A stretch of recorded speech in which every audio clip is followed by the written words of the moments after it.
growing up in a home where there was a lot of, abuse or trauma, whatever, that kind of the tone for my life in the sense I felt like I needed perfect in order to be loved. I think I wasn't even letting God love me. What resentment does is it puts a wedge between you and the one you resent. I decided I needed to take my own life because nobody cares. Nobody loves me. And it wasn't true. That was just my own belief.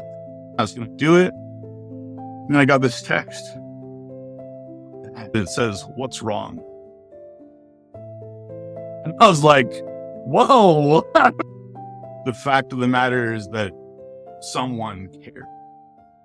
I want to get to the point where I can hear God that clearly in that moment of need, that I'm his 911, that he can know he can call on John Kirkman. I had that resentment with God and removing that resentment and digging into having a more personal relationship with God, allowing him to truly love me. I like to refer to what the scriptures call like the atonement of Jesus Christ, where Jesus Christ went to the Garden of Gethsemane and he suffered. He suffered so much, bled from every pore. I can't imagine what that would be like. I went through some pretty bad suffering, but it wasn't nearly enough to cause me to bleed. Helping me to understand what he went through helped me to feel how much he actually cared about me as an individual, not necessarily as humankind, but how did he care about me? I believe that he would have done that for me if I was the only one on earth. And I believe he would have done it for any one of us. We were the only ones here. That's how much he loves us. Reading a book written by John Eldredge. He's an amazing author, he's a Christian minister, and also a therapist. And he was talking about how our heart, it breaks. Every time we experience, if you want to say trauma or something like that, our heart gets a crack in it. And so when I read that book, I started to truly understand how my heart had been broken over and over and over. And then it just was like, hey, just invite Christ to come into your heart and heal that, because like he can do it, right? When we love, we need to love unconditionally. The good, the bad, and the ugly. That's what true love really is. Sometimes God, he gives us love through other people because we aren't necessarily open to getting the love from him. I never really pieced together that part of the healing process is helping other people heal. When the Savior's like commanding us to love one another and serve others,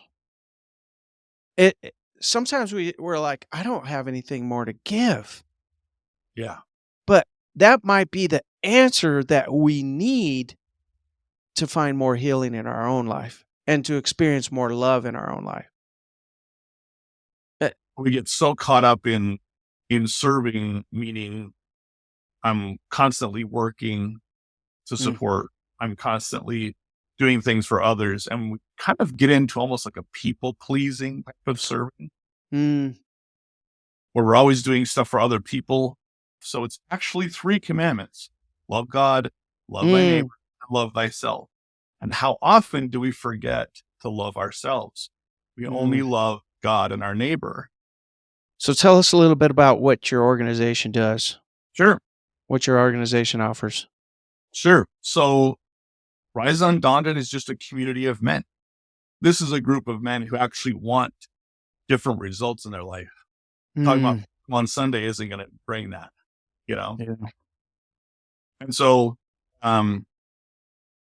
we started charging, we have 2 programs.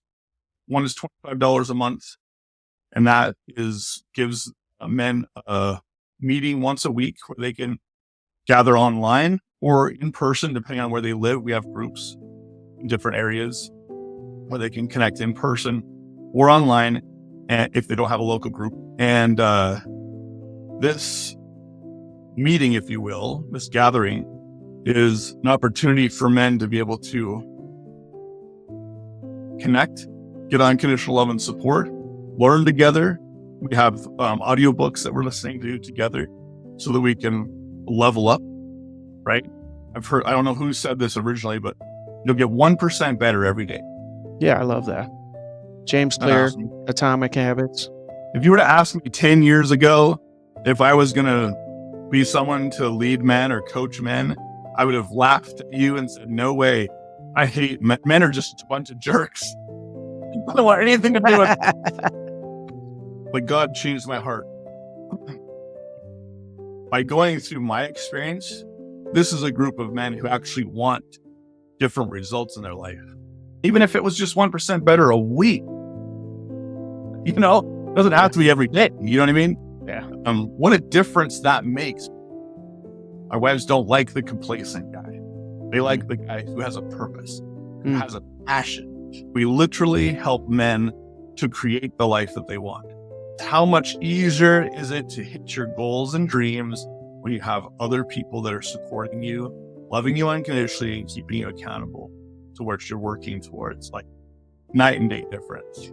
It's a very powerful retreat.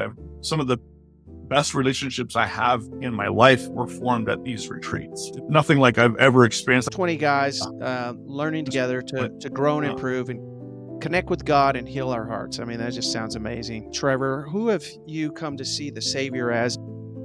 I would say he is a brother, which is hard for me because my brothers didn't set the greatest example. Yeah. But he's more of like the brothers I have now in Rise Undaunted. The relationships that I have with these brothers would do anything for me. It would die for me, and I for them. That's the relationship I have with my Savior, and it's so much better than it ever has been. Because of being able to understand more fully who he is and how much he cares. Just like truly having an older brother that would do anything and give anything for me is life-changing. We have to go through that brokenness so that we can truly experience the healing power of Jesus Christ and know him and love him at a different level. Hey, if you haven't hit that subscribe button, hit that subscribe button. Join us every Sunday for episodes of where we interview people about their journey with Jesus Christ. Have a great week, everybody.